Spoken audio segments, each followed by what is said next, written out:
मेरे स्टूडेंट हैं, उन्होंने एक वेबसाइट के ऊपर 50% पार्टनरशिप बेची है $20,000 में। उनकी वेबसाइट का एवरेज अर्निंग होगी $300-400, $500। अब इन 4 जो पिलर्स हैं उनसे मोनेटाइजेशन के भी मुख्तलिफ रास्ते खुलते हैं। मिसाल के तौर पे यूट्यूब इस वक्त पाकिस्तान में सैकड़ों कैश काउ चैनल्स चल रहे हैं जिसमें लोग अपना चेहरा दिखाए बगैर फेसलेस और अमेरिकन ऑडियंस के लिए कंटेंट बना रहे हैं।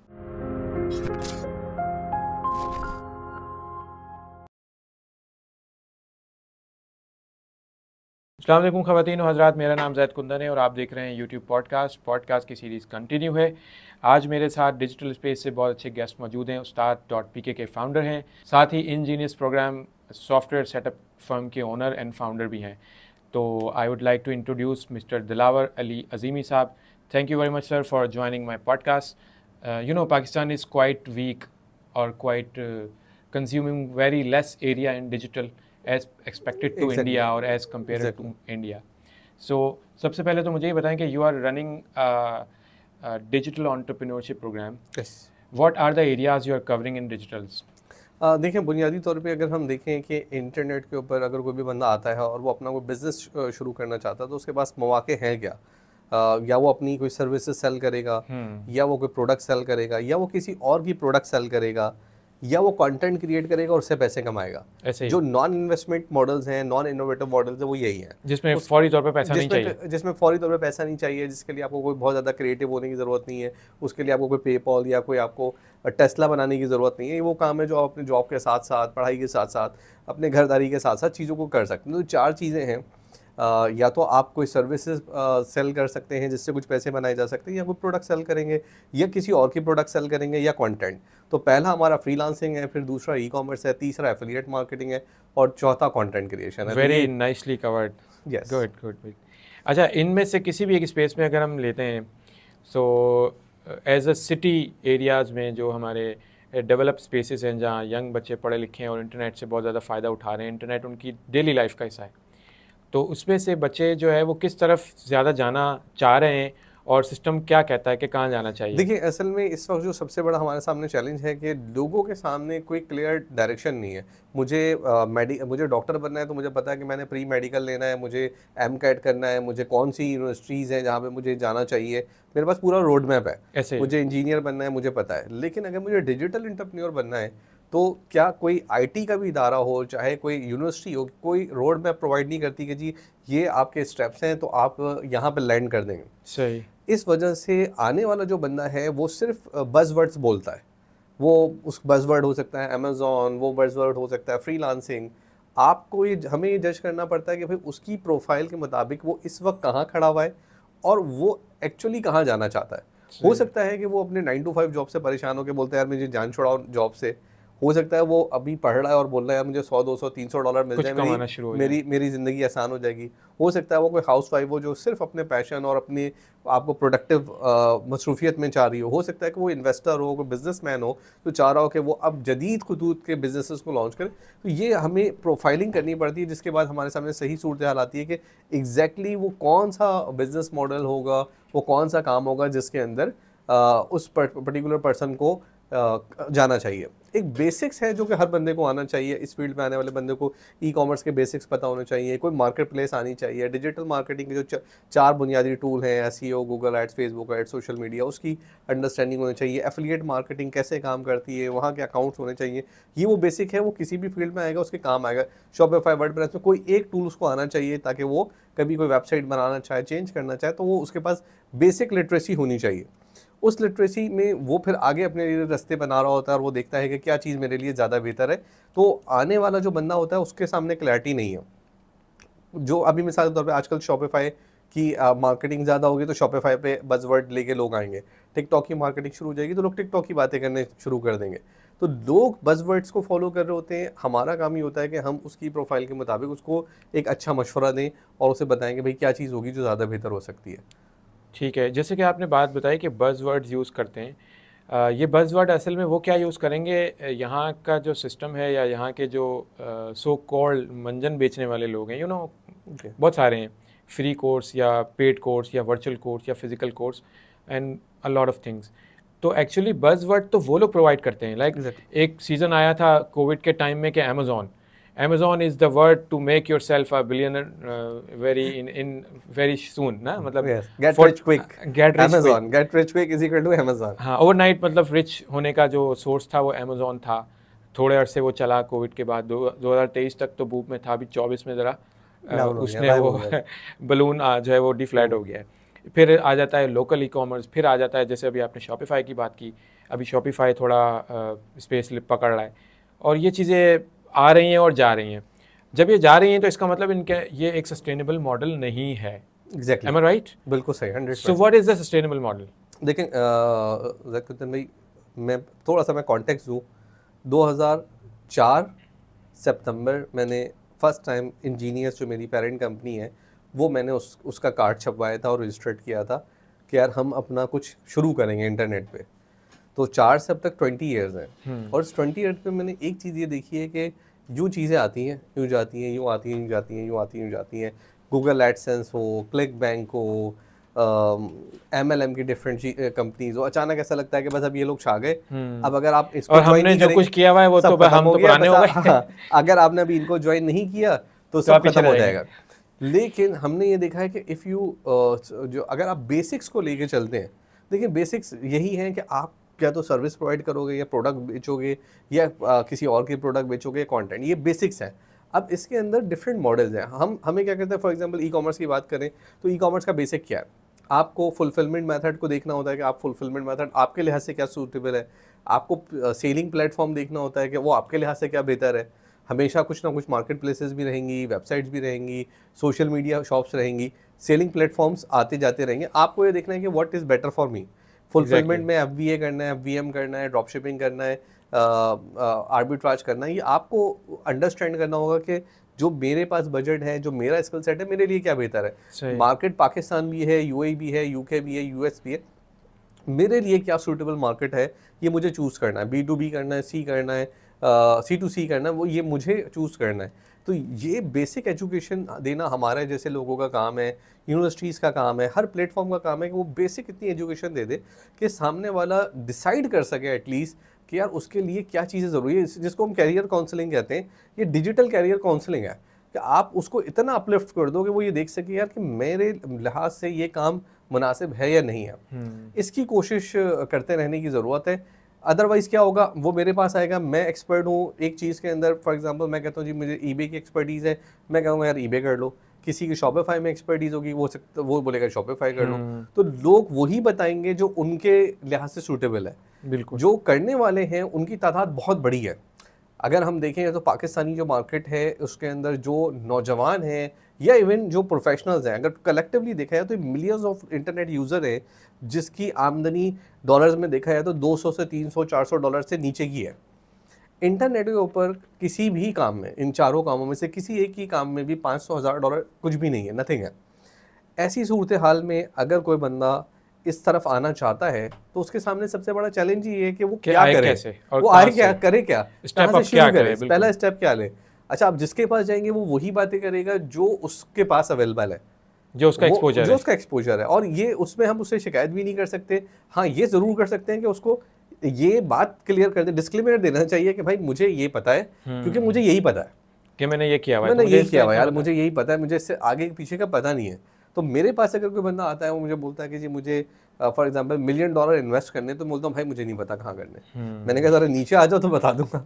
ठीक है, हो सकता है किसी की एक्सपर्टीज़ हो कि भाई वो बोले यार $1 ट्रिलियन भी करने हैं तो मैं बताऊँगा, लेकिन मैं ये बता सकता हूँ कि आपने $0 to $1,000 कैसे जाना है। तो जो मेरी एक्सपर्टीज़ है उसके लिहाज से मैं बताऊँ, बाकी सब चीज़ों में मेरे वाले साहब जो है वो कहते थे कि भाई जो कुरान में सूरह शूरा है, शूरा का मतलब है कंसल्टेशन, मशवरा। तो मशवरा जो है वो ऐसी ज़बरदस्त चीज़ है कि ख़ुद हज़ूर अलैहिस्सलाम ने सहाबा से कंसल्ट किया है और उसकी तरगीब भी दी है। तो अगर हम देखें जब कोई बंदा मशवरा मांगने आता है तो एक तरह से वो अमानत है। exactly. तो आप अपना बेस्ट मशवरा अगर हम लोग देना शुरू कर दें, जो भी 2-2 4-4 साल 10-10 साल 15-15 साल वाले बहुत सारे लोग हैं, वो अगर थोड़ा थोड़ा बताने लगे यार ये रोड मैप है, ये पाथ है, तो लोग अवेयर होना शुरू हो जाते हैं। और ये होना चाहिए school level, college level, university level से, ताकि बंदा राइट टाइम पर जब आए तो उसको बिल्कुल क्लियर हो कि यार मैं अगर कंटेंट क्रिएटर बनना है तो मुझे क्या करना होगा, मुझे एफिलिएट में आना है तो क्या करना होगा, ई कॉमर्स में आना है तो क्या करना होगा, उसके सामने रोड मैप्स क्लियर होनी चाहिए। ये एक बहुत बड़ा गैप है जिसको कवर करना वायरल इतना फिलहाल आसान नहीं है, लेकिन वायरल कोशिशें सबको करनी है। ठीक है।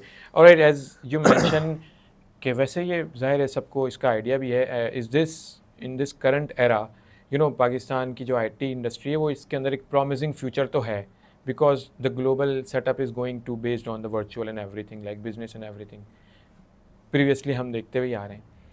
तो इस प्रॉमिसिंग इंडस्ट्री में हम अमेज़ॉन की और ग्लोबल चीज़ों को छोड़ देते हैं और हम लोकल स्पेस की बात करें पाकिस्तान की, ई कॉमर्स हो या डिजिटल मार्केटिंग हो या डिजिटल स्पेस हो, तो यहाँ पे लोकली नज़र से, लोकल लोगों के लिए लोकल नज़र से पाकिस्तान के स्पेस में डिजिटल में क्या अपॉर्चुनिटीज़ हैं जो आप समझते हैं या जो आप कंसल्ट करना चाहेंगे? बिल्कुल, मैं देखिए इसमें एक तो आपने जो पहला जो उसमें जुमला आपने कहा कि आईटी का जो पूरा सीन चल रहा है, पहले थोड़ी सी उस पर अगर आप इजाज़त दें तो मैं बात कर लूँ। देखिए इस वक्त जो एक किताब 90s में आई थी, world is flat, world is flat, उसने जब 90s के अंदर आउटसोर्सिंग शुरू हुई, माइक्रोसॉफ्ट ने काम अपना बेंगलोर में देना शुरू किया और रफ्ता रफ्ता इन्फोसिस और बहुत सारी कंपनीज फ्लोरिश होने शुरू हो गई जो आज टेक जाइंट्स हैं इंडिया के, जिनकी हमारी टोटल एक्सपोर्ट से ज़्यादा उनकी एक्सपोर्ट है, हमारी टोटल आईटी एक्सपोर्ट से डबल ट्रिपल पे एक एक कंपनी की आईटी एक्सपोर्ट है। ऐसी सूरत हाल में हमारे सामने जो है जो सूरत हाल आती है वो ये आती है कि भाई हमने बहुत बेसिक्स को मिस कर दिया। हमारे यहाँ वो कारोबार ही नहीं डेवलप्ड हुए जो दुनिया को अट्रैक्ट कर सकते थे कि भाई आप आएँ और हमसे सर्विसेज लें। आप गिनती की हैं, सिस्टम को देख लें, फोलियो को देख लें, आई बैग गिनती की आप हाथों पे गिन सकते हैं, 10-12 होंगी, 10-12 होंगी। लिस्टेड कंपनी से शायद आई एम नॉट श्योर, हो सकता है इससे भी कम हो। तो ऐसी सूरत हाल में हमारे सामने एक बहुत बड़ा गैप ये है कि हमारे पास ह्यूज ह्यूमन रिसोर्स है जो आपका पोटेंशियल कैपिटल हो सकता है, बहुत ज़बरदस्त किस्म का। इंटरनेशनल मार्केट में जो है उसकी डिमांड भी क्रिएट है। अब ये जो ब्रिजिंग है, ये ब्रिजिंग अगर हो जाए तो हम एक्सपोनेंशियल ग्रोथ ले सकते हैं। ये लेकिन काम जो है ये B2B का काम है, यानी इसमें मैं अगर किसी इंडिविजुअल को ये बोलूँ कि बेटा तू फ्रीलांसर बन जाए, तो तू फ्रीलांसर बन के चंद हज़ार या चंद लाख लोग अपने घरों और कुछ ना कुछ अपना कंट्रीब्यूशन कर सकते हैं। लेकिन जो हमें इंडस्ट्रियल चेंज चाहिए या जो मुल्क के ऊपर जिसका इफेक्ट पड़ेगा, वो बिजनेसेस, जब बड़े बिजनेसेस में आएंगे, जब हमारी जो इंडस्ट्रीज़ हैं उसके जो इंडस्ट्रियलिस्ट हैं वो इसमें पैसा डालेंगे, जब हमारे पास जो बड़े तजुर्बेकार लोग जो पूरी दुनिया में जिनका नेटवर्क मौजूद है, वो आईटी कंपनी, टाटा की आईटी कंपनी है। आप किसी भी कंपनी को उठा लें, इंडिया के किसी भी बड़े ग्रुप को उठा लें, कोई भी ग्रुप ऐसा नहीं मिलेगा जिसका आईटी की प्रॉपर कंपनी मौजूद ना हो, इंफ्रास्ट्रक्चर ग्रो हुआ होगा। आप देखें हमारे पास जो है वो उल्टा हो रहा है। हमारे एक इदारा अगर अच्छा पैसा बनाना शुरू करता है तो वो कहाँ भागता है, वो प्रॉपर्टी में चला जाता है। सबसे पहले ज़मीन ले लेता है। सबसे पहले ज़मीन ले लेता है। अभी एक काफ़ी बड़ी जो है वो लिस्टेड कंपनी है, उनके एक काफ़ी सीनियर एग्जीक्यूटिव से मेरी बात हुई थी, उनका कि भाई हम बिल्डिंगें बना रहे हैं और बेच रहे हैं। तो मैंने कहा आप लोगों का क्या ताल्लुक बिल्डिंग बनाने का, आप तो कुछ और बनाते हो। कह रहा है इस वक्त तकरीबन तमाम इंडस्ट्रीज़ वाले जो भी पैसा आता है बस यही काम कर रहे हैं। तो जब आप नए बिजनेसेस में पैसा नहीं डालेंगे, आईटी के अंदर पैसा नहीं डालेंगे, ह्यूमन रिसोर्स आपकी को वो प्लेटफॉर्म नहीं मिलेगा। अब आ जाते हैं, हम एक इंडिविजुअल की बात करते हैं। एक इंडिविजुअल है 15 साल का, 20 साल का, 50 साल का, 30 साल का है, जॉब कर रहा है, उसके पास 2 घंटे 3 घंटे, वो क्या कर सकता है? जाहिर सी बात है कि पाकिस्तान में बहुत बड़ी तादाद में से लोग हैं जिनके पास हज़ारों डॉलर इन्वेस्ट करने को भी नहीं है। बिल्कुल। अब उनके पास गिनी चुनी चीज़ें हैं। ई कॉमर्स के अंदर बात करें तो उनके पास FVM या ड्रॉप शिपिंग का एक छोटा सा विंडो है जिसके अंदर मैं ये तो नहीं कहूँगा कि लाखों लोग आ सकते हैं, लेकिन चंद हज़ार से लाख लोग उसके अंदर अकोमोडेट हो सकते हैं जो $500,000 का रेवेन्यू जनरेट कर सकते हैं। स्पेशली जब से पिछले 1-1.5 साल में eBay ने पाकिस्तान को पेमेंट डायरेक्टली रिलीज़ करना शुरू किया। eBay का जो है वो पेपॉल से अलहदगी हुई। जैसे ही पेपॉल से उसकी अलहदगी हुई, 1.5 साल हो गया तकरीबन, तो पाकिस्तान के लिए उसने पेयोनियर को ओके कर दिया, इनेबल कर दिया। पेयोनियर पाकिस्तान में पहले ही मौजूद था, तो एक बहुत बड़ी तादाद पाकिस्तानियों की आई जो कि eBay के ऊपर लिस्ट करना शुरू किया। फिर उन्होंने आगे जाके इट से और बाकी प्लेटफॉर्म पे भी करना शुरू किया। सो यू आर सेइंग कि eBay जो है वो पेमेंट गेटवे के तौर पर पेयोनियर को पार्टनर कर यस, यानी eBay इस वक्त Pakistani CNIC holder without even registering business, not even in USA, okay even in Pakistan में भी उसका कोई बिजनेस नहीं है। ओके तो ओके, individual कोई seller- कंपनी रजिस्टर्ड कोई नहीं है, company सिर्फ सीएनआईसी पे पेमेंट रिलीज हो सकती है। सीएनआईसी पे उसका सेलर अकाउंट बन जाता है, पेमेंट्स आना शुरू हो जाती हैं, ग्रो करता रहता है, वो उसको अकाउंट्स को अपग्रेड कर सकता ये है। कब से ना हुआ उसकी ये? तकरीबन अब तो साल 1.5 साल हो गया है। सही। अच्छा, उसमें फिर ये है कि उसने जो है वो कोई मंथली फीस भी नहीं रखी, लिस्टिंग फीस भी नहीं रखी। एक ये अपॉर्चुनिटी है, थोड़ा सा इसको संभल के चलना पड़ता है, क्योंकि बाहर पाकिस्तान में हमेशा जब भी कोई अपॉर्चुनिटी आती है, चाहे वो आज से 15-20 साल पहले गूगल एडसेंस हो या आज ईबे हो, तो उसमें ब्लैक हेड वाले बहुत तेज़ी से आते हैं। जैसे ही ब्लैक हेड आते हैं तो उसमें जो सिस्टम है, ईबे हो या कोई भी कंपनीज हो, वो आपकी स्क्रूटनी बढ़ा देती है। तो वो आपको समझना पड़ेगा, उसके लिहाज से आपको थोड़ी मेच्योरिटी के साथ जाना पड़ता है, एहतियाती तदबीर के साथ। नहीं आज आप शुरू करेंगे तो 4-6 महीने में आपका अकाउंट इस काबिल होगा कि आप उससे कुछ ना कुछ पैसे जनरेट कर सकते हैं। एक ये अपॉर्चुनिटी है जो काफ़ी ज़बरदस्त है। फिर एफिलिएट मार्केटिंग एक ऐसी चीज़ है जिसके बारे में पाकिस्तान में बिल्कुल लोगों को आइडिया नहीं है कि वो कितना गोल्डन अपॉर्चुनिटी है। मैं इसे कहता हूँ कि वो चांदी के अंडे देने वाली बत्तख है। अच्छा। सोने के तो नहीं देती। Let's dig with the ground, what is affiliate marketing? Affiliate marketing का मतलब यह है कि दुनिया की तमाम बड़ी कंपनीज, चाहे वो अमेज़ॉन हो, चाहे वो डेल हो, चाहे वो एप्पल हो, वो हमें ये अपॉर्चुनिटी देती है कि हम उनके पास जाके एक फ्री अकाउंट बनाएं, और उस फ्री अकाउंट बनाने के बाद अगर हम उनकी कोई भी मार्केटिंग करते हैं, तो अगर हमारी मार्केटिंग से कोई बंदा जाता है अमेज़ॉन के ऊपर और वो कोई भी चीज़ परचेज करता है, उसका एक कमीशन हमें जनरेट हो जाता है। अच्छा, अब सवाल ये पाकिस्तान में रहते हुए? यस, पाकिस्तान में रहते हुए पाकिस्तानी अकाउंट पे no business, no PayPal, no LLC, nothing is required. अब सवाल ये है कि एक बंदा जो अमेरिका में रहता है, वो अमेज़ॉन के ऊपर या किसी जगह शॉप करने जा रहा है, वो एक पाकिस्तानी के लिंक से क्यों जो है गुजर के जाएगा? तो जितनी भी ये एफिलिएट प्रोग्राम्स हैं, ये अपने एफिलिएट्स को प्रमोशनल ऑफर्स देते हैं। अच्छा। जिसके अंदर जो सबसे ताकतवर चीज़ है जिसके ऊपर हम काम करते हैं, वो है कूपन कोड्स। ओके। अगर आप लोगों ने कभी भी शॉपिंग की है तो आपको पता है कि भाई आप जब कार्ट पे जाते हैं तो आखिर में एक वो आपसे पूछता है, अगर आपके पास कोई कोड है तो आप यहाँ पे डालें। आप जैसे ही कोड पे क्लिक करते हैं तो आपके कार्ट के अंदर एक डिस्काउंट अप्लाई हो जाता है। ऐसे ही डिस्काउंट कोड कहते हैं। Discount code. दिलचस्प बात यह है कि डिस्काउंट कोड वहाँ उस वेबसाइट पर कभी भी नहीं नजर आएगा।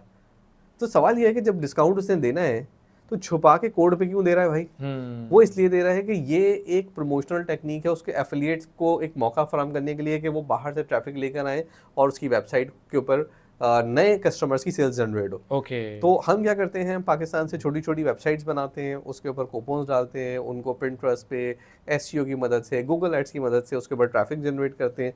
वहाँ से हमें छोटा कमीशन जनरेट होना शुरू हो जाता है।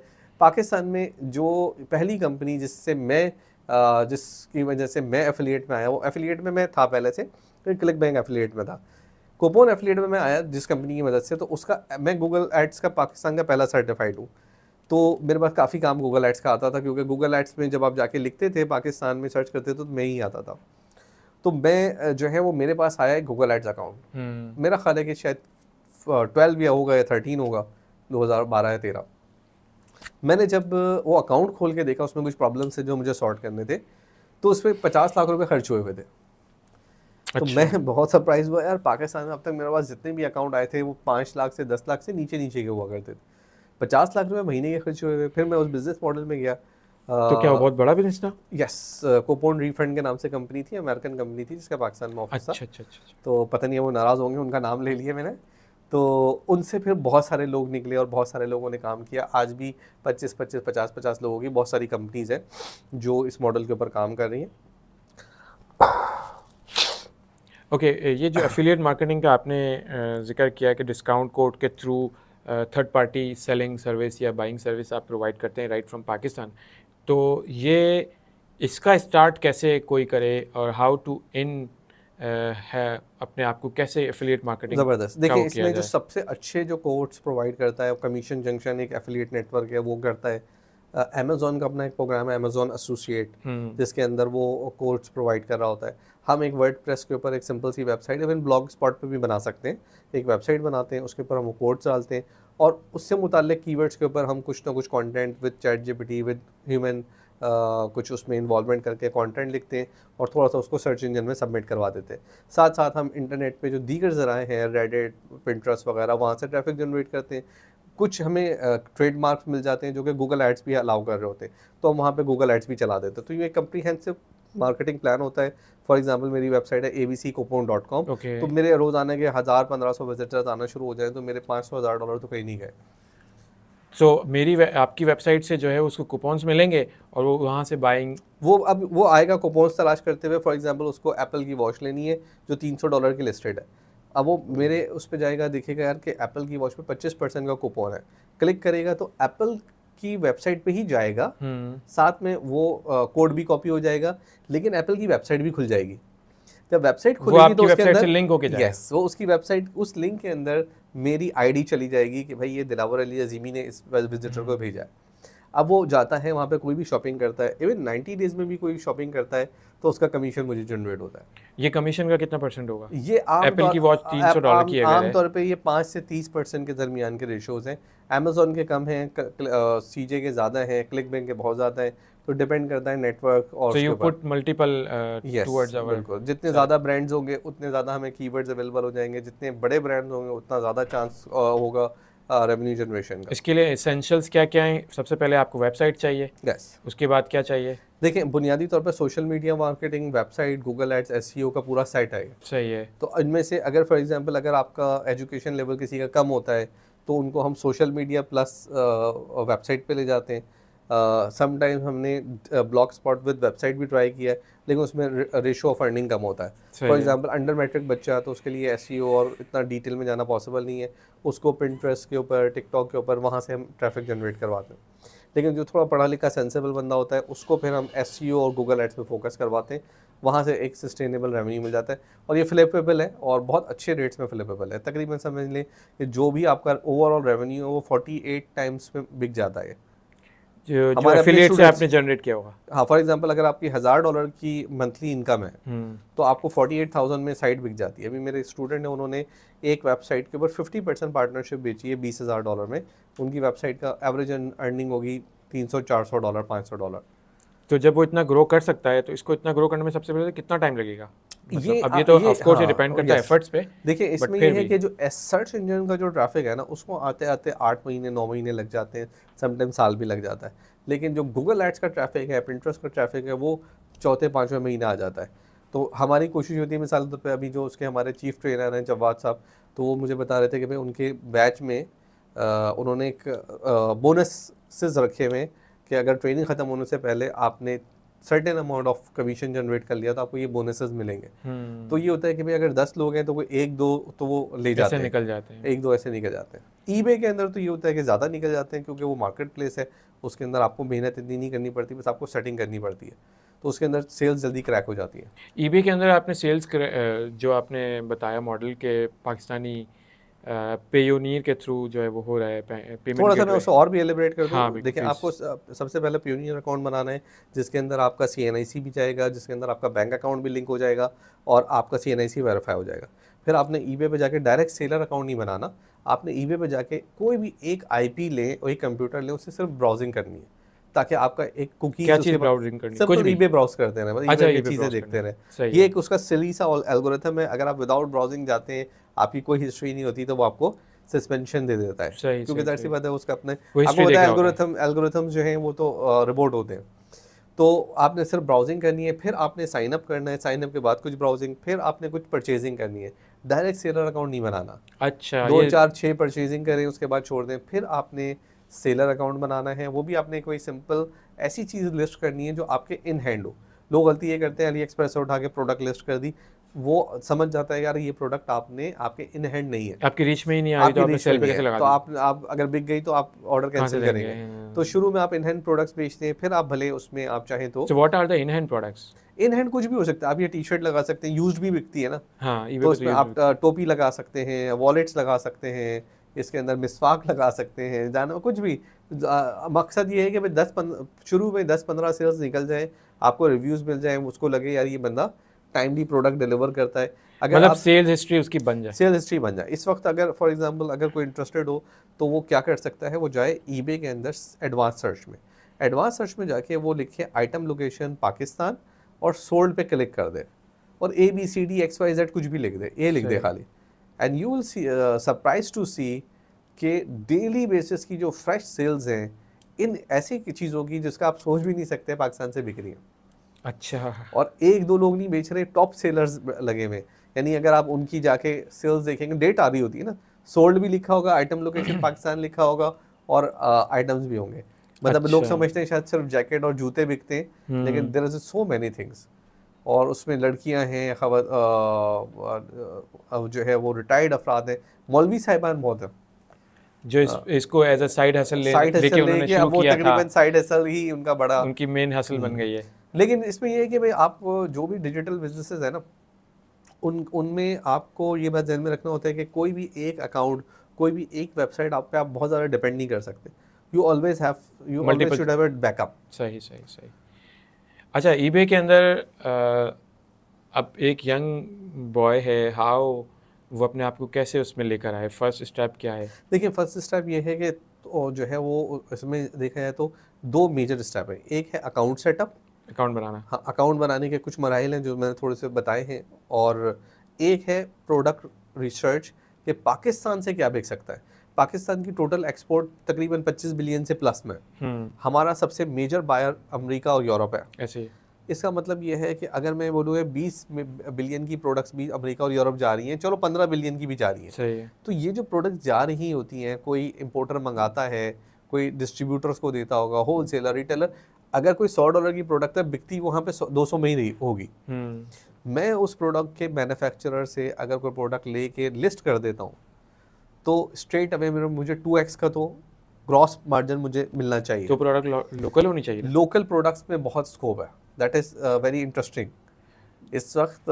तो how to pick pack ship, ये सीन कैसे होगा? अब ये थोड़ा सा दिलचस्प है। अब मिसाल के तौर पे फॉर एग्जांपल एक जूता है, आपने जूते वेंडर से आपने लिया, ईबे का पे आउट टाइम है 2 से 3 दिन। सही है, इतना फास्ट? यस, आमतौर पे मार्केट प्लेसेस जो है 15 दिन कम में से जा कम रही 2 होती है, वीक लगाते हैं। 15 दिन में जा रही होती है, नहीं अगले से अगला फ्राइडे होता है। कुछ मार्केट प्लेस से फ्राइडे टू फ्राइडे चलती है, इसने 2 से 3 दिन रखा हुआ है।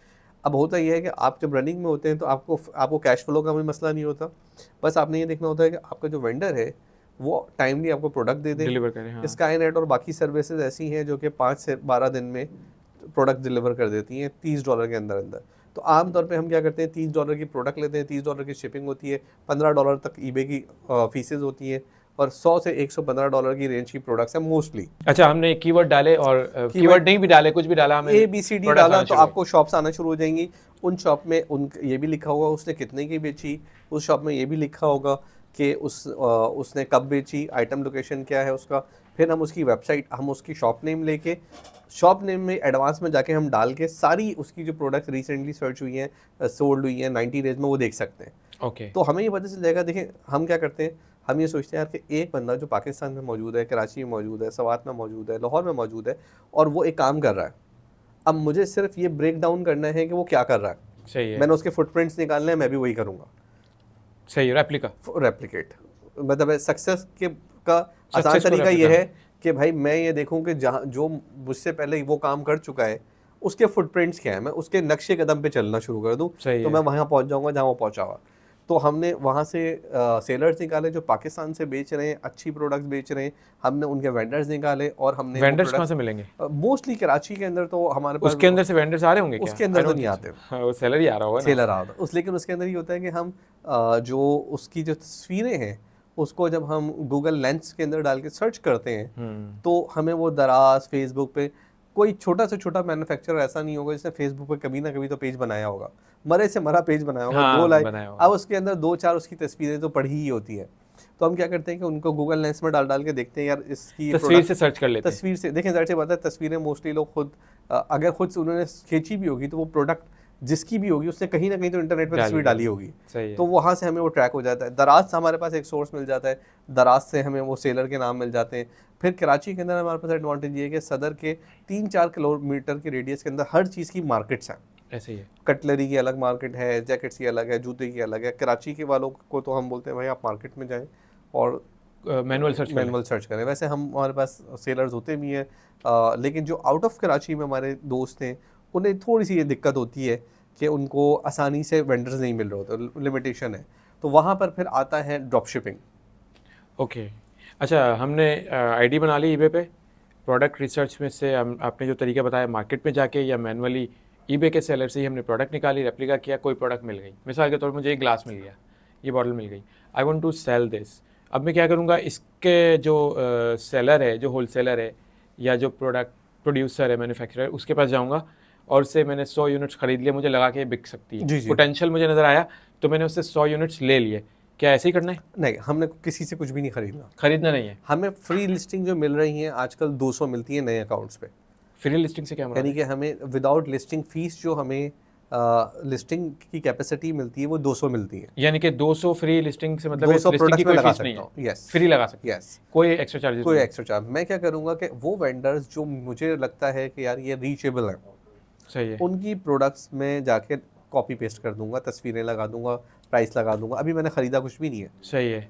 हाँ, ऐसा ज़रूर देखना है कि मेरे पास कोई ऐसी प्रोडक्ट ना हो जो वो बेच दे तो दोबारा ना मिले। मिसाल के तौर पे अभी मेरे पास एक स्टूडेंट है, उन्होंने एक ऐसा जो है वो कालीन बेच दिया जो कि एक गाय की खाल से बना हुआ था। अच्छा। और उसका प्रिंट था उसके ऊपर।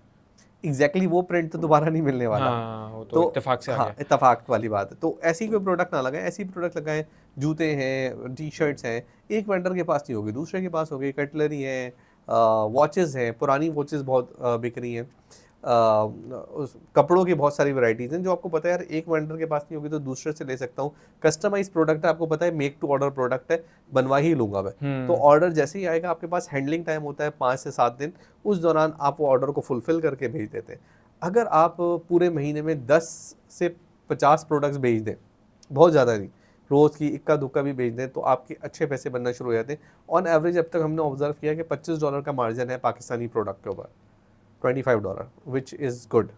अगर 40 को से भी मल्टीप्लाई करें तो $1000 बन जाते हैं। अच्छा, आपने बताया कि प्रोडक्ट ढूंढ ली, आपने उसका सप्लायर भी ढूंढ लिया, अब आपने जो फ्री लिस्टिंग वाला बताया कि 25 लिस्टिंग फ्री है, 200 लिस्टिंग फ्री है। 200 लिस्टिंग इस वक्त फ्री है, जैसे जैसे आपका अकाउंट मैच्योर होता रहता है वो बढ़ती भी रहती है। अच्छा, अब जो मैंने प्रोडक्ट सप्लायर ढूंढा है, मैंने उससे प्रोडक्ट उसकी अपने आईडी पे लिस्ट कर दी है। यस। मी टू करना है? नहीं, इस सिंपल लिस्टिंग है, वो तो वहाँ मौजूद नहीं है ना। मी टू नहीं है ये? नहीं, ये होलसेल भी नहीं है? होलसेल भी नहीं है, ये प्योर FVM है।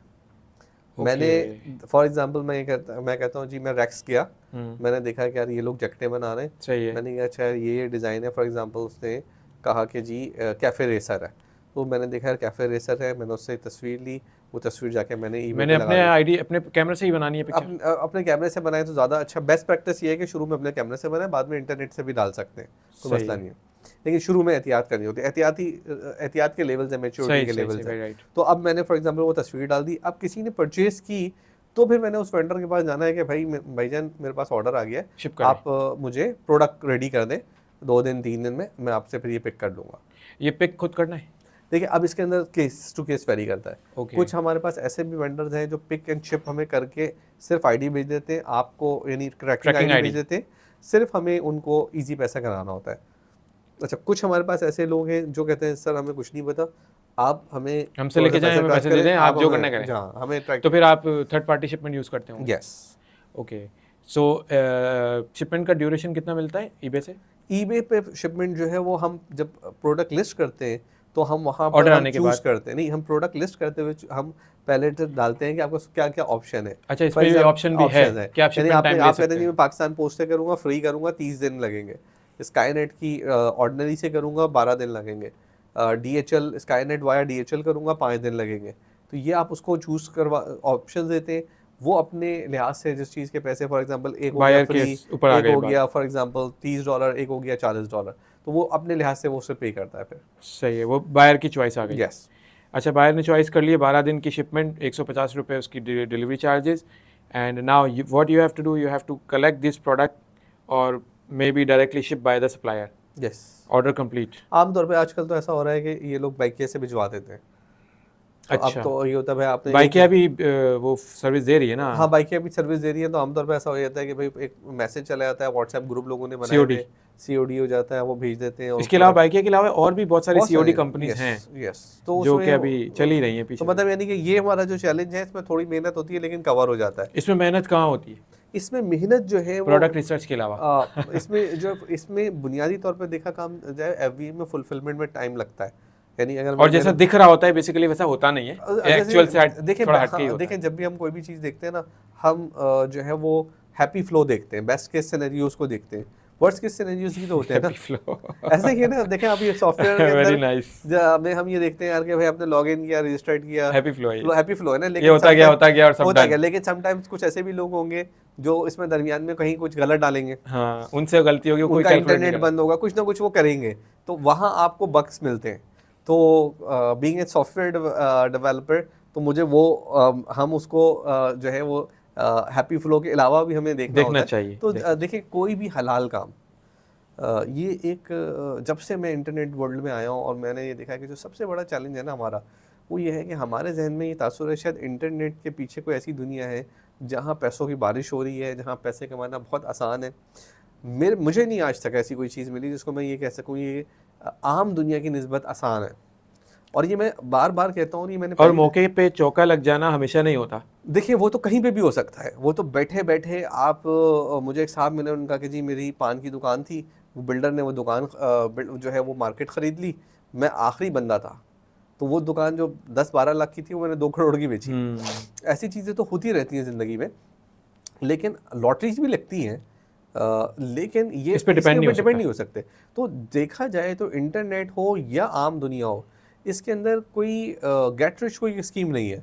आपको ये जो है मेहनत भी लगती है, आपको डिसअपॉइंटमेंट्स को भी देखना पड़ता है। स्पेशली एंटरप्रेन्योरशिप से मुतालिक जितनी भी चीज़ें, जिन चीज़ों में मैं काम करा रहा हूँ, मैं सबको ये बताता हूँ कि भाई डार्क नाइट्स हैं, आपको कभी कभी ऐसा लगता है यार कि सब खत्म हो गया, और आपको लगता है यार मैं ये सब क्यों कर रहा हूँ, और समटाइम्स आपको लगता है you are on top of the world. तो ये सब तो चलेगा, इसमें डायनामिक्स हाई हैं, समझने की ज़रूरत है। देखिए मैं ये समझता हूँ कि अगर बिलफर्ज मैं अपने आप को देखता हूँ, मैं अगर इस फील्ड में नहीं आता, मैं 2005 में OG2 एक बैंक में मैं CCNA सर्टिफाइड था उस वक्त, तो मैं उसमें इंटर्नशिप कर रहा था due to my requirement in computer science graduation. तो वहाँ मेरे पास ऑफर आई, तो मैं अगर सोचता हूँ मैं उस पाथ पे चलता, मतलब आपको 2 ही पाथ है ना, एक मिडिल क्लास लोगों के पास ये बात है कि यार अपने कोई अच्छी नौकरी पकड़ो, उसके अंदर आप अपनी ज़िंदगी गुजारो, और उसमें एक ग्रो ये कि करो, आप ग्रो करते रहो, उसमें भी बंदा ग्रो करता है, उसमें भी पैसे बनते हैं। एक ही होता है कि आप रिस्क लेते हो और कुछ चीज़ों को डिफरेंट तरीके से देखते हो, लेकिन आपको अपना रीज़न तलाश करना पड़ेगा। क्या आप ये सब इसलिए कर रहे हो कि आपको बिलियनियर बनना है या ट्रिलियनियर बनना है?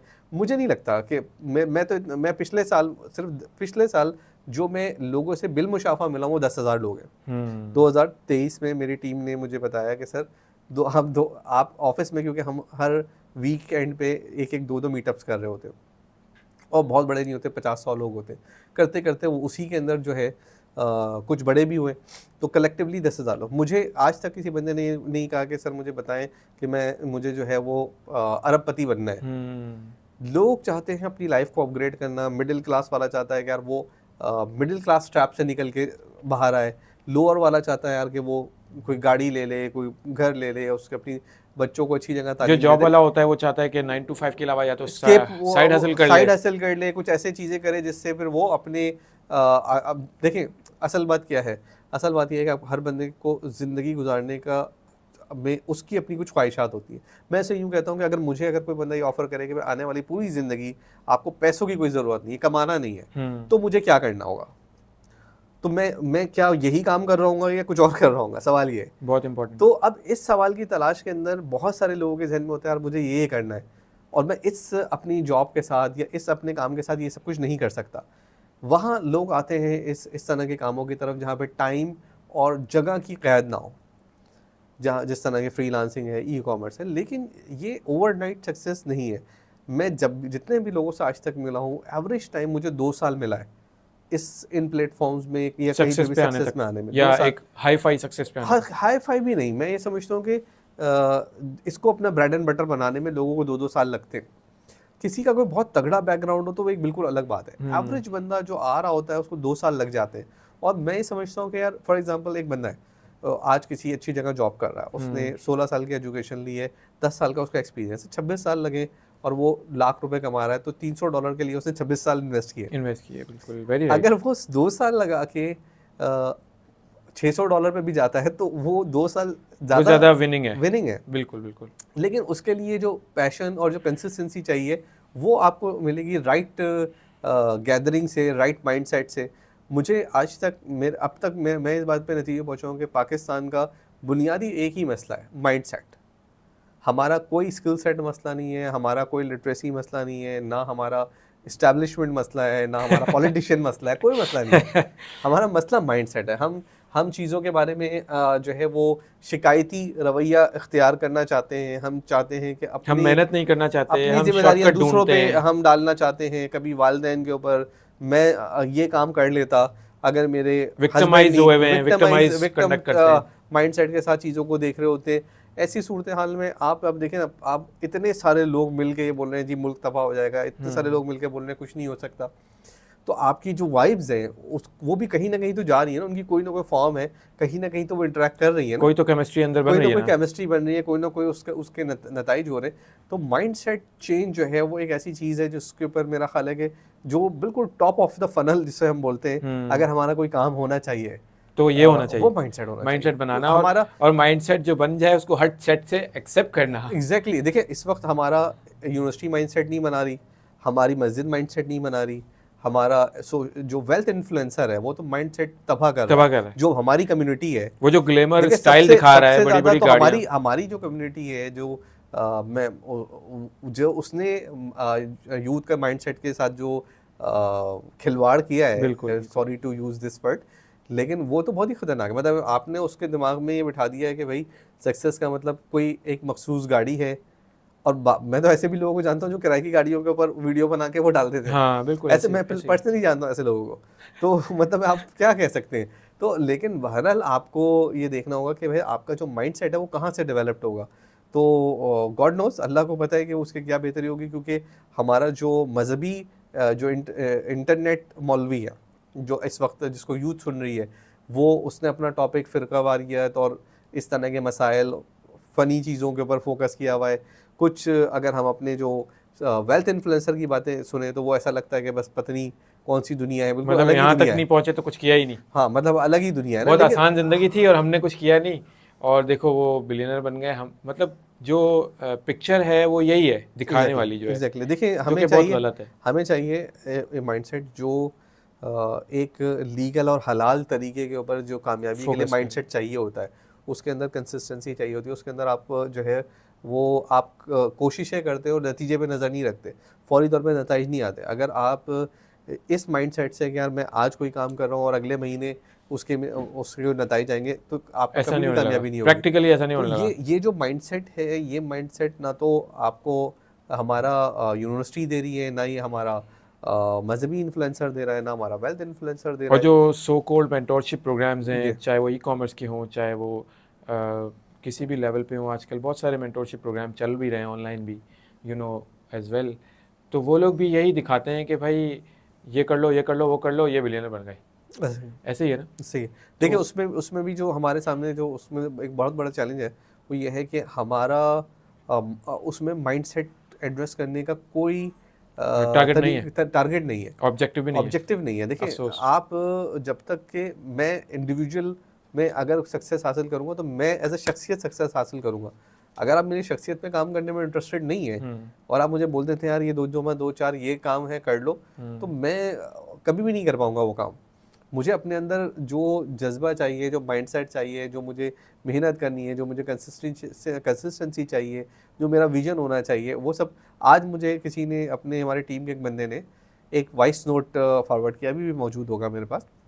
तो एक साहब ने वॉइस नोट किया है कि वो 3D डिज़ाइनर हैं, 3D मॉडलिंग करते हैं और बहुत ही हाई फाई उन्होंने बताया, और उनका कि भाई फ्रीलांसिंग में कुछ नहीं होता, मुझे 1 साल से काम नहीं मिल रहा, आप लोग ऐसी बातें ना करें, काम खत्म हो गया है।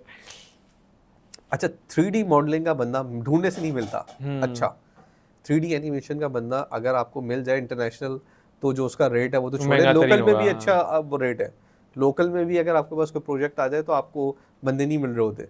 ऐसे में एक बंदा जो है वो कहीं गलती कर रहा होगा, लेकिन उसके जहन में ये बात नहीं आ रही कि यार व्हाट्स रॉन्ग विद मी, हाँ मैं क्या गलती कर रहा हूँ। उसके जहन में ये बात नहीं आ रही कि मुझसे कहीं गलती हो रही होगी, क्योंकि बहरहाल वो ये तो देख रहा है कि भाई बाकी मार्केट में काम मिल रहा है। अच्छा उसने इसका आर्गुमेंट क्या बिल्डअप किया है कि पाकिस्तानियों को कोई काम नहीं दे रहा। अच्छा on the other hand Pakistan is a 4th largest country जो पैसे उठा रही है वहाँ से, तो कितना जबरदस्त कॉन्ट्रडिक्शन है कि अच्छा वो ये बात उसको भी पता होगी कि भाई 4th लार्जेस्ट है पाकिस्तान, लेकिन वो माइंडसेट है उसके जहन में ये बात आ गई, एक्सेप्टेबल कर ही नहीं रहा उसको एक्सेप्ट, ये बात जहन में नहीं आ रही है मुझसे क्या गलती हो रही है। अब आप बताएं कि एक बंदा जिसके पास स्किल भी है, जिसने उससे ऑलरेडी पैसे कमाए हैं, अब उससे कुछ गलती हुई है, कोई एल्गोरिथम चेंज हुआ होगा, कोई कम्युनिकेशन स्टाइल चेंज हुआ होगा, कहीं उसकी रेटिंग नीचे गई होगी, वो उसको कितने फैक्टर्स हैं, एक भी नहीं देख रहा, उसने नहीं देख रहा, किसी सीनियर से बात करता, किसी से पूछता। अपवर्क से जनरेट हुए ऐसी भी कंपनीज हैं जो आज 300 एम्प्लॉइज़ को अच्छे पैकेजेस पे लेके बैठी हुई हैं, जिन्होंने शुरू ओडेट्स वगैरह से किया था, और अपवर्क आज भी वो अपवर्क पे हैं, और इस वक्त वो पूरी दुनिया में लोग काम उठा रहे हैं। मेरे अपने हमारे साथ के बहुत सारे ऐसे लोग हैं जिन्होंने अब 300 प्रोग्रामर्स लेके बैठे हुए हैं। तो ऑब्वियसली इसका मतलब है मार्केट में काम मौजूद है, लेकिन माइंडसेट ज़रा सा भी गलत हो जाए, पहली अटैम्प्ट में मुझसे काम नहीं हुआ तो इसका मतलब मुझसे नहीं होगा, ये एक गलत पॉइंट आ जाता है। खत्म हो गई बात, मैंने खुद अपने लिए कहानी खत्म कर दी। जबकि आप कोई भी बंदा उठा लें जो ये बोले यार मैंने ये काम किया था और पहली दफ़ा में हो गया, किसी बच्चे ने पहली दफ़ा में अलिफ बे सही लिख दी हो, किसी बंदे ने पहली दफ़ा में कोई एल्गोरिथम सॉल्व कर लिया हो, कभी भी नहीं हुआ ऐसा, हो ही नहीं सकता। आप जो है वो टॉनी रॉबिन्स जो है वो अपना एक फार्मूला देता है, वो कहता है भाई आपने एक टारगेट लिया, अब आप उस पर काम कर रहे हैं, आप फेल होंगे, आपने देखना है कि भाई मैं क्या गलती कर रहा हूँ, उसको फिक्स करें और मैसिव एक्शन लें। ये आपका फार्मूला है। अब आप बताएं आपको कौन रोक सकता है? आपने क्विट नहीं करना। फार्मूला ये है कि आपने मैसिव एक्शन लेने, रिजल्ट के देखना है, रिव्यू करना है कि क्या है, और जो भी आपको रिजल्ट आ रहा है आपने उसमें ये देखना है कि मुझसे कोई गलती तो नहीं हो रही, उसको रिव्यू किया, फिर मजीद में एक्शन। ये साइकिल आपकी चल रही है। मुझे बताएं ऐसे बंदे को कौन रोकेगा?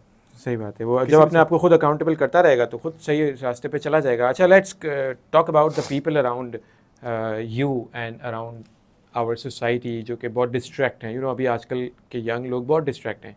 डिजिटल के हवाले से इतना फ्लड ऑफ इंफॉर्मेशन है कि भाई ये कर लो, अमेज़ॉन कर लो, ये कर लो, वो कर लो, डिजिटल मार्केटिंग कर लो। अगेन वही वाली बात आ जाती है कि कोई डायरेक्शन सही नहीं है, और किसी को भी स्टेप लेने में, पहला स्टेप लेने का कॉन्फिडेंस ही नहीं आ रहा कि कहाँ जाके क्या करें। So how to sort this issue कि मैं एक 20 साल का लड़का हूँ और मैं डिजिटल में इंटरेस्टेड हूँ, मेरे पास बहुत सारे थॉट्स हैं, बट मुझे कोई गाइड नहीं है। So guide that a raw person कि how to in first hand. ठीक है, देखिए इसमें हमारे सामने जो इसमें 20 से लेके समझे 60 तक वाले लोग सब शामिल हैं, क्योंकि ज़ाहिर सी बात है कि जो बंदा जॉब कर रहा है, अपने बच्चों के लिए कुछ करना चाहता है, वो ये देख रहा है। मैं डॉलर की एग्जांपल देता हूँ कि हमने सबसे लंबा डॉलर हमारे पास ठहरा है $100 का मतलब होता था लाख रुपए। ठीक है, सबसे $1000 का मतलब होता था लाख रुपए। सही है, ये एक फिगर थी हमारे जहन में, 1000 मतलब लाख। तो मैं अब लोगों को कहता हूँ कि अगर कोई बंदा आज से चंद साल पहले 50,000 रुपये जनरेट कर रहा था तो वो $500 खर्चता था, आज वो $180 खर्च रहा है, क्योंकि वो फ्यूल उसका मुल्क डॉलर में ले रहा है, ये इक्विपमेंट हम डॉलर में ले रहे हैं, कंप्यूटर, इंटरनेट, ज़्यादातर चीज़ों के इक्विपमेंट, सब चीज़ें, गाड़ियाँ हम बाहर से मंगा रहे हैं, बिजली के लिए जो फ्यूल है वो हमारा पास है। हम बेसिकली हम एक इम्पोर्ट बेस्ड कंट्री, यानी हम डॉलर में चीज़ें खरीदते हैं, इम्पोर्ट डोमिनेंट है। तो अब ऐसी सूरत हाल में इसका मतलब ये है कि अगर कोई बंदा 50,000 रुपये कमा रहा है, इनफैक्ट वो $180 खर्च रहा है। ऐसे में बहुत सारे लोग हैं जो इस तरफ देख रहे हैं। सबसे इम्पोर्टेंट काम ये है कि भाई आप चीज़ों में जंप ना करें। सबसे पहले इसकी बेसिक लिटरेसी लें। बहुत सारे ऐसे प्रोग्राम्स चल रहे होते हैं, हमारे पास कुछ ना कुछ वीकली फ्री मीटअप्स चल रहे होते हैं, मुख्तलिफ जगहों पे चीज़ें चल रही होती है। जब आप एक चीज़ की तरफ मुतवज्जह होते हैं, अल्लाह का कानून है कि आपके लिए फिर रास्ते खुलना शुरू हो जाते हैं।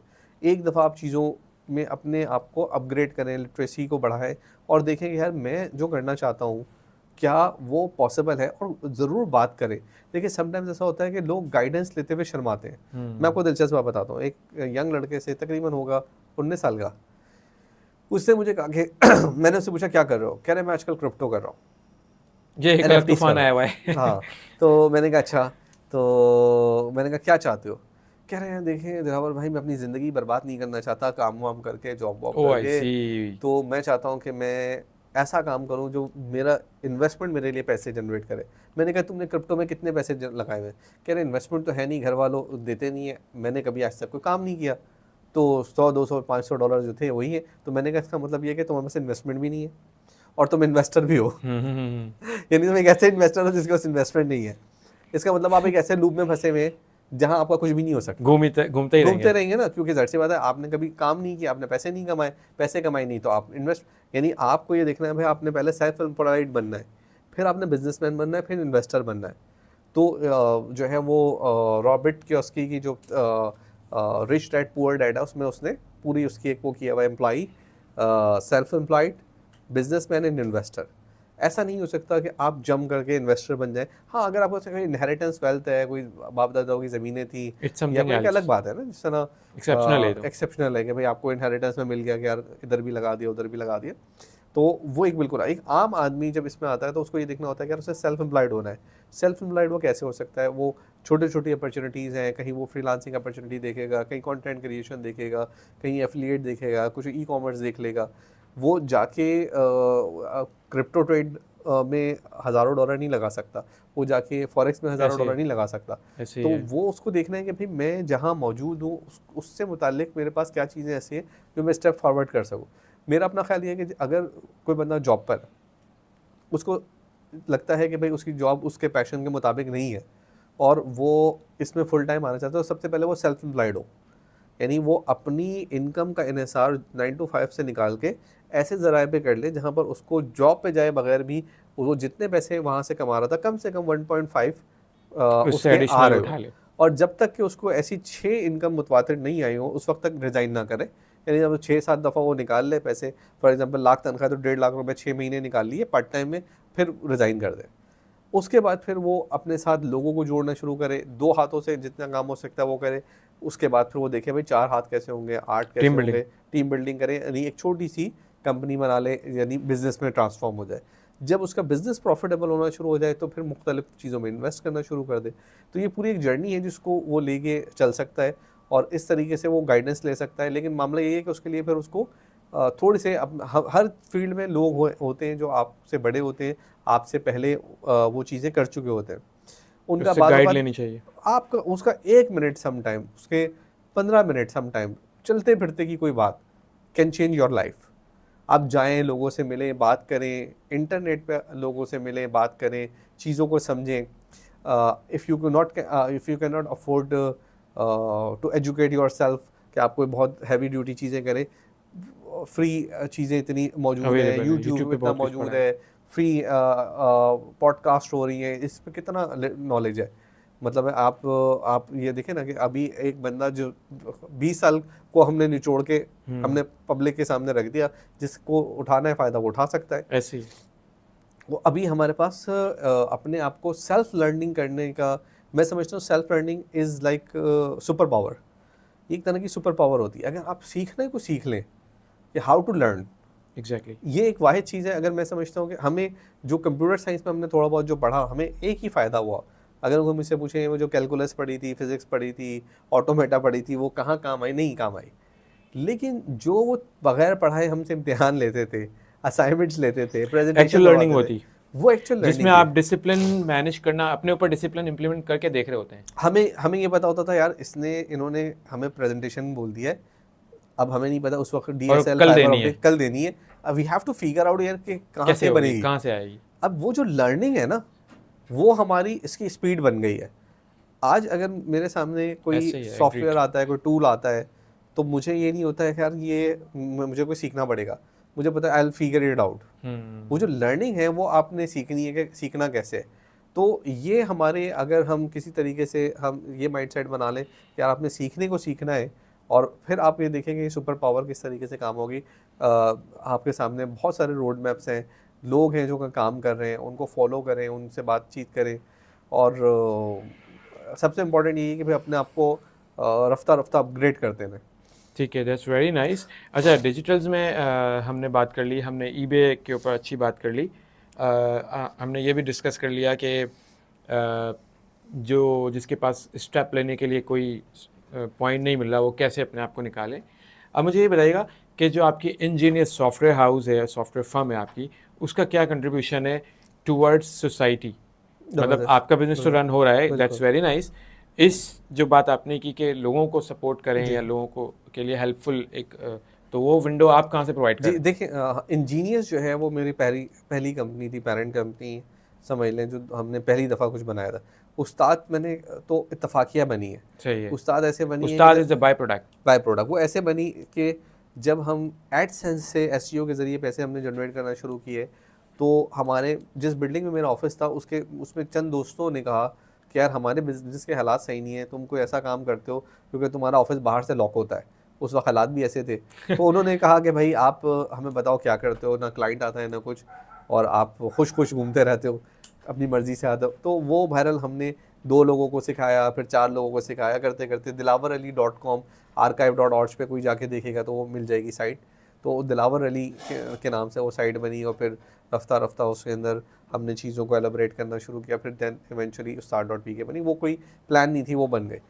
मेन हमारा आइडिया ये था कि यार हम जो है वो अमेरिकन और इंटरनेशनल बिजनेसेस को पाकिस्तान से बैठ के सर्विसेज दें, जहाँ से मैं इंस्पायर हुआ था। बीपीओ तो हम उसको नहीं है कि मेरा ज़्यादा सॉफ्टवेयर के ऊपर था।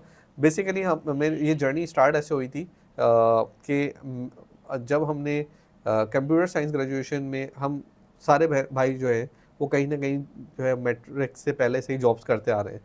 तो मतलब मेरे एक भाई ने तो फैक्ट्रियों में बोतलें भी धोई, किसी ने दुकानों पे काम किया।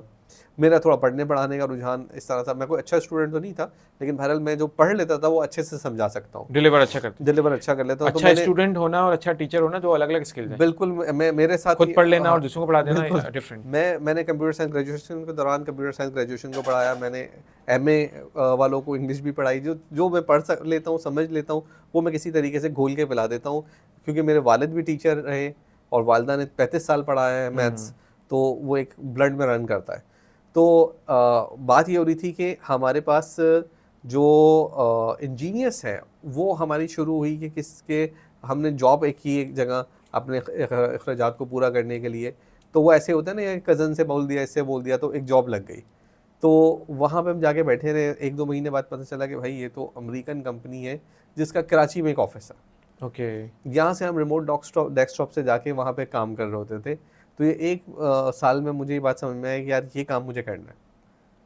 तो वहाँ से इंजीनियर्स बॉर्न हुई, और वहाँ पे हमने फिर कोशिशें शुरू की, जिसमें काफ़ी टाइम लगा। मुझे इंटरनेट से पहला डॉलर जनरेट करने में सस्टेनेबल 2 साल लगे। तो उस 2 साल की जर्नी में हमने फिर इंजीनियर्स को इवॉल्व किया। फिर करते करते आज जो है इंजीनियर्स 2 काम कर रही है। एक, हम मोबाइल एप्लीकेशन डेवलपमेंट कर रहे हैं, ऐप क्रिएटर के नाम से मोबाइल एप्लीकेशंस बनाते हैं। और अल्हम्दुलिल्लाह इस वक्त पाकिस्तान में काफ़ी बड़े बड़े नाम, यूएई के काफ़ी बड़े बड़े नाम हैं जिनकी एप्लीकेशन हमने बनाई है। वो बहुत ज़्यादा फेमस भी नहीं है, लेकिन अच्छी कंपनी है, अच्छे क्लाइंटेल्स हैं। तकरीबन 200 से ज़्यादा मोबाइल एप्लीकेशन प्रोजेक्ट्स हैं, जो कि एक अच्छा पोर्टफोलियो कहलाता है मोबाइल ऐप में। वेबसाइट्स तो शायद हमने हज़ारों बनाई होंगी, कस्टम पोर्टल्स बनाए। डिजिटल मार्केटिंग में इस वक्त पाकिस्तान में एस्थेटिक्स में हमारा काफ़ी काम है, जो आपको बहुत सारे इश्तिहारात नज़र आते हैं ना रंग के और इसके, वो हमारे उसमें काफ़ी यूएक्स यूआई नहीं, एस्थेटिक्स में हमारे पास जो रंग, जो स्किन ट्रीटमेंट्स हैं, अच्छा हेयर ट्रीटमेंट्स हैं, एस्थेटिक क्लिनिक्स की हमारे पास काफ़ी कैंपेन्स हैं। बिल्डर्स एंड डेवलपर्स की लोकल कैंपेन्स हैं। ट्रैवल एजेंसीज़ हैं हमारे पास, ट्रैवल का काफ़ी हमने काम किया। तो मार्केटिंग और उसमें हमारा फोकस ये होता है कि बिज़नेस की प्रॉब्लम्स हैं वो हम सॉल्व करते हैं। सही। अब वो प्रॉब्लम सॉल्व होती है तो बिज़नेस ग्रो करते हैं। किसी को हमने कोई एचआर सोल्यूशन बना के दिया है, किसी को हमने कोई जो है पीओएस बना के दिया, जो भी उनकी रिक्वायरमेंट है। For example Bin Qasim packages हैं, अभी हमने उनको उनकी फ्लोर मैनेजमेंट एप्लीकेशन बना के दी है। हमने मेडी लाइफ जो है उनको हमने उनका पूरा एक इंटरनल सीआरएम और पेशेंट बुकिंग का पूरा सिस्टम बना के दिया है। इसी तरीके से सस्ता टिकट का जो बस टर्मिनल का पीओएस है वो भी हमारे पास बन रहा है। तो इस तरह की मुख्तलिफ चीज़ें हैं जो फिर हम बिज़नेसेस को बना के दे रहे होते हैं, उनकी मार्केटिंग भी कर रहे होते हैं। तो वहाँ हम बिज़नेसेस को सर्व कर रहे हैं। Ustad.pk में हम इंडिविजुअल्स को सर्व कर रहे हैं। हाउ टू सर्व इंडिविजुअल्स को हम ट्रेनिंग के ज़रिए, अवेयरनेस के ज़रिए। तो मेरी जो दिन की मसरूफियात है वो ज़्यादा रहती है इंजीनियर्स में, शाम की और छुट्टियों के दिनों की मसरूफियात रहती है Ustad.pk में। ओके, Ustad.pk में आप कोर्सेज फिजिकल और फिजिकल एंड वर्चुअल ट्रेनिंग्स हैं। और मेरा ख्याल है कि सन 2007 से अब तक तकरीबन, मैं ये तो नहीं कहूँगा कि मुकम्मल बिला नागा, हर हफ्ते कोई ना कोई फ्री प्रोग्राम ज़रूर होता है, फ्री क्लास ज़रूर होती है, जिसमें अल्लाह का शुक्र है, जिसमें आप ये अपॉर्चुनिटी देते हैं जिन लोगों को स्टार्ट लेना है या स्टेप अप लेना है, सो दे they can come and learn कि कैसे करना है? Yes, starting from SEO, अल्हम्दुलिल्लाह अल्लाह ताला का शुक्र है कि मुझे याद है कि मैं 2007 में अपना मेरा छोटा सा ऑफिस होता था, उसके रूम में खड़े होके रोज़ाना दोपहर 2 बजे 4 बंदे बैठे हों, 20 बैठे हों, 15 बैठे हों, उन्हें मैं बताता था भाई SEO क्या है, किस तरह आप उससे फ़ायदा उठा सकते हैं, ब्लॉगिंग कैसे कर सकते हैं विदाउट एनी कॉस्ट। इसी तरीके से अब हमारा हफ्ते में 1 से 2 दिन हमारे होते हैं फिज़िकल या ऑनलाइन, जिसके अंदर हम कोई ना कोई मौजू लेके चल रहे होते हैं। सना भी हमारा कम्प्रीहेंसिव SEO में मौजू चल रहा है। अगले महीने से हमारा आर्टिफिशियल इंटेलिजेंस का आ रहा है कि आर्टिफिशियल इंटेलिजेंस को एक आम आदमी अपनी ज़िंदगी में कैसे इंटीग्रेट करे। AI जो है कितना इन्फ्लुएंस कर रहा है, you know, right from the ChatGPT and everything, from making pictures, making designs and मतलब जो भी आप चाह रहे हैं वो अब AI इज़ ऑफरिंग कि ये हो सकता है, मैं करके दे दूंगा, आपको मेहनत करने की ज़रूरत नहीं है। So how to use AI in our daily life to get broader benefit from it? देखिए, इस वक्त में मुझे जो मेरा फोकस है, मैं ये चाहता हूँ कि AI से लोग अपनी इनकम स्ट्रीम्स जनरेट करें। कैसे? ठीक है, अब सवाल ये है कि कैसे। AI से हम 4 चीज़ें ऐसी हैं जो अगर कोई मैट्रिक पास बंदा है वो भी 1-2 महीने में अपने आप को ट्रेन कर सकता है। टेक्स्ट जनरेशन, चाहे वो बार्ड हो, चाहे वो ChatGPT हो, चाहे वो मेटा AI हो, टेक्स्ट टू इमेज, चाहे वो कैनवा हो, कैनवा AI हो, चाहे वो मिड जर्नी हो, डेल हो, चाहे वो 11 एप्स हो, चाहे टेक्स्ट टू ऑडियो, चाहे उसके अंदर आपका नॉर्मल टेक्स्ट टू ऑडियो हो, या आप ऑडियो को रिकॉर्ड कर रहे हो, या आप वीडियोस जनरेट कर रहे हो। ये 4 पीस ऑफ कंटेंट है ना, दुनिया में कंटेंट के यही 4 पीस हैं। टेक्स्ट है, ऑडियो है, इमेजेस है और वीडियो है। ये जो कंटेंट है यही सोशल मीडिया पे जा रहा होता है, यही कंटेंट जो है वो ब्लॉगिंग में जा रहा होता है, यही कंटेंट जो है वो आपका एफिलिएट में जा रहा होता है। ये कंटेंट है जो कि फेसलेस आपके यूट्यूब चैनल्स बनाता है। अब इन 4 जो पिलर्स हैं उनसे मोनेटाइजेशन के भी मुख्तलिफ रास्ते खुलते हैं। मिसाल के तौर पे यूट्यूब इस वक्त पाकिस्तान में सैकड़ों कैश काउ चैनल्स चल रहे हैं जिसमें लोग अपना चेहरा दिखाए बगैर फेसलेस और अमेरिकन ऑडियंस के लिए कंटेंट बना रहे हैं। इस वक्त पिंटरेस्ट के ऊपर, इंस्टा के ऊपर पाकिस्तान से US ऑडियंस के लिए इमेज कंटेंट जनरेट हो रहा है, और जाहिर सी बात है वो आपका AI कंटेंट है। 50 कंटेंट भी दिल के डालें, 50 अकाउंट्स पे डालें, आपको कोई नहीं रोक सकता। मतलब आपके पास फ्लड ऑफ कंटेंट है।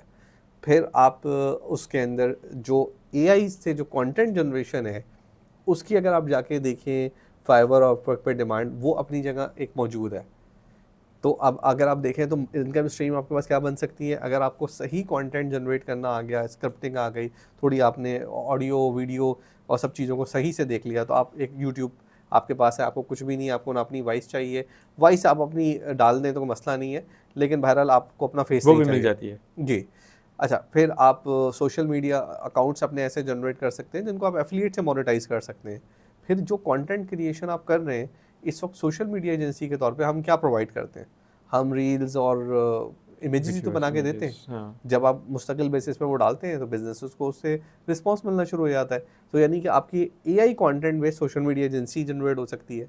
फिर अगर आप फाइवर अपवर्क पे जाके देखें तो इन यूट्यूब चैनल्स के लिए, इमेजेस के लिए, फेसबुक कवर्स के लिए हज़ारों गिग्स और जॉब्स आ रही होती हैं। वहाँ हम अपनी जगह बना सकते हैं। यानी कि 4x4 है, 4 कंटेंट जनरेशन के हमारे पास टूल्स हैं, तो 4 हमारे पास मोनेटाइजेशन के टूल्स हैं। यानी अगर आप इनमें से कोई भी एक पकड़ना है, आपको सारे तो नहीं करने।